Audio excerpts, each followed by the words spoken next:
show, coming on with 35 minutes to go. By the end of the game, he'd scored 2. Watch you follow me, watch. As well for the second goal.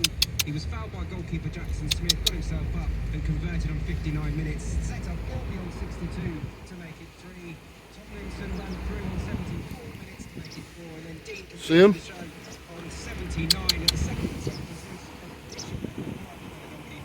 turned in, as you say. That's put all thoughts of last week behind them, and the defeat by Stockport. She'll use that sign as a perch. Reaction from those two games as well, Wickham and MK Dons, Matt Bloomfield and Mike Williamson to come in the next hour.